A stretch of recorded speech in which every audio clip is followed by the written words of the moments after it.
Shalom, salam sejahtera bagi kita, khususnya bagi anak-anak SMA ataupun SMK kelas 10.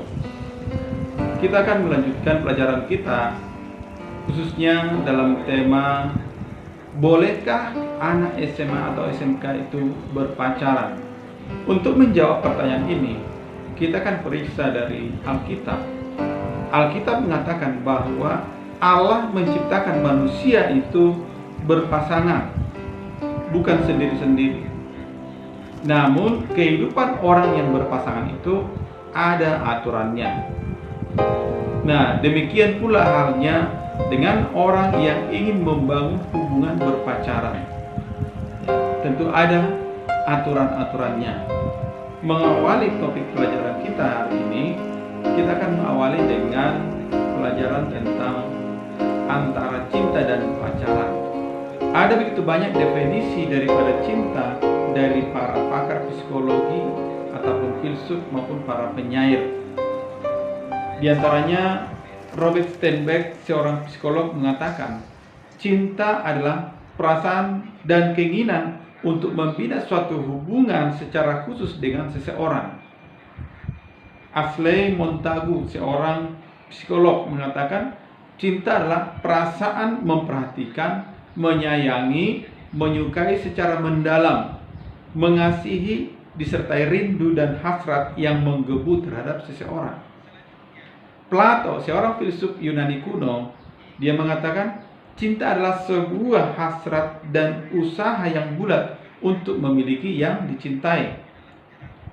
Khalil Gibran, sang pujangga terkenal, mengatakan cinta adalah perasaan kasih sayang yang paling murni dan dalam antar manusia. Ada filsuf lainnya yang mengatakan bahwa cinta sulit untuk didefinisikan dengan kata-kata karena terlalu abstrak dalam pengertian. Cinta hanya bisa diwujudkan dalam perbuatan nyata. Apakah kalian setuju dengan pernyataan itu? Mengacu pada pendapat para filsuf dan psikolog, definisi cinta dapat dirangkum sebagai berikut. Cinta adalah perasaan suka dan sayang terhadap seseorang, karenanya ia ingin membina hubungan yang lebih dekat dan khusus dengan orang yang disukai dan disayang, supaya dapat mewujudkan perasaan suka dan sayang padanya. Alkitab memberikan definisi cinta atau kasih dalam beberapa istilah yang kita bisa lihat di dalam 1 Korintus pasal 13 ayat yang keempat sampai selanjutnya. Cinta kasih itu mencakup seluruh aspek hidup manusia. Jadi itu bukan sekedar hasrat, birahi, atau perasaan emosional semata. Cinta kasih itu merupakan ekspresi hidup dalam hubungan antar manusia yang menjunjung tinggi nilai-nilai moral, etika, dan religius. Terkadang seseorang dapat terkecoh oleh beberapa gejala berikut yang dikiranya cinta, padahal itu bukan cinta. Yang pertama, ketertarikan fisik. Seseorang yang selama ini sudah diimpikan tiba-tiba ada di hadapan kamu. Wah, betapa senangnya.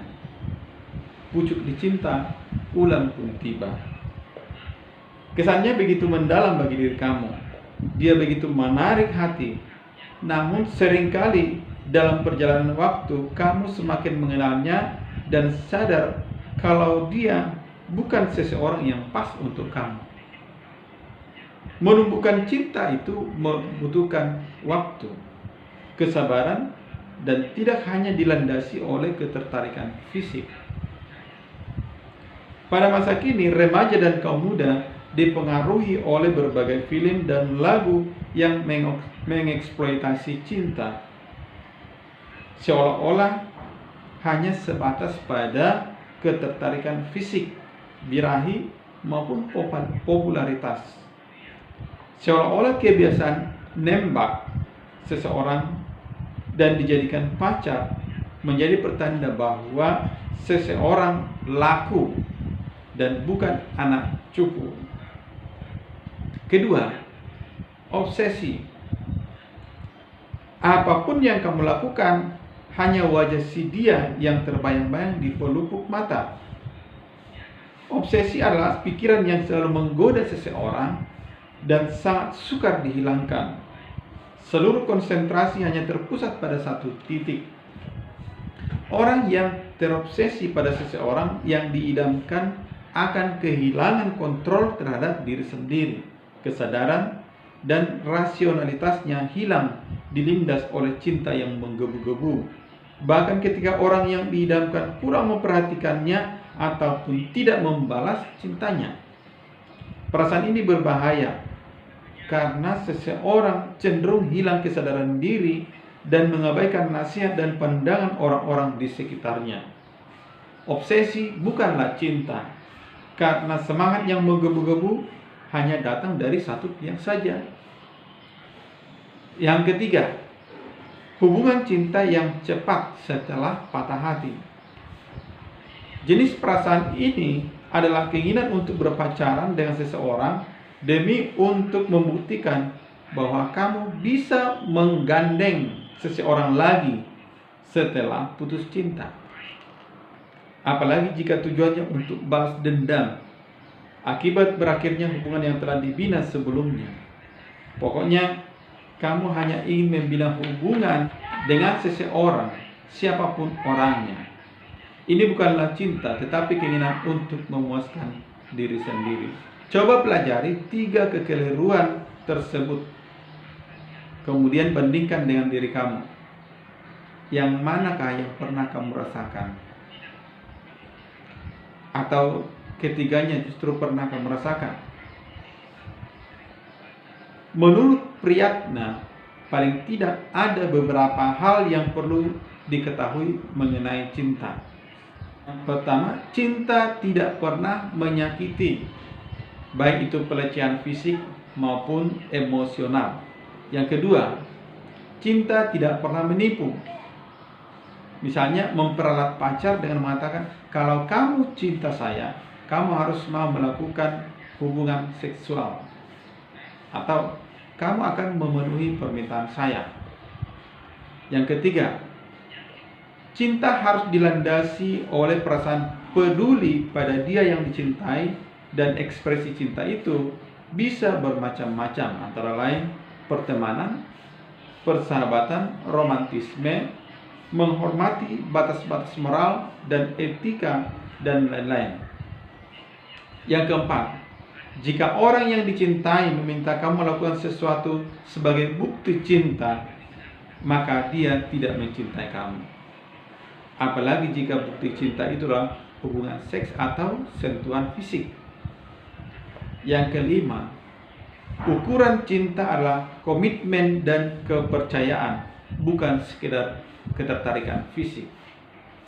Yang keenam, seks bukan cinta dan cinta bukanlah seks. Karena itu seks tidak boleh dijadikan sebagai prasyarat cinta. Pada orang yang telah menikah, seks dapat menjadi bagian dari romantisme cinta. Tetapi hal itu tidak boleh dilakukan oleh mereka yang berpacaran. Jika dilakukan, maka hal itu merupakan pelanggaran terhadap ajaran agama dan moral dalam masyarakat. Yang ketujuh, cinta harus menjadikan seseorang merasa bahagia, aman, dan dihargai, bukan sebaliknya. Sekarang pacaran. Orang yang sedang jatuh cinta biasanya mewujudkan perasaan cintanya kepada seseorang dalam komunikasi yang lebih intensif serta relasi yang lebih eksklusif atau khusus. Bentuk relasi itu disebut dengan berpacaran. Jika biasanya mereka jalan bersama-sama berempat atau bertiga, setelah jatuh cinta cenderung hanya ingin berjalan berdua saja. Mengapa? Karena mereka merasa lebih nyaman untuk berbicara, bertukar cerita, serta memperoleh tanggapan yang spesial dari orang yang dicintainya. Terkadang orang memulai suatu hubungan pertemanan kemudian saling menyukai dan jatuh cinta. Mereka kemudian membina hubungan dalam bentuk pacaran. Memang tidak semua orang yang berteman pada akhirnya jadi berpacaran. Ada yang tetap mempertahankan hubungan sebagai teman dan sahabat.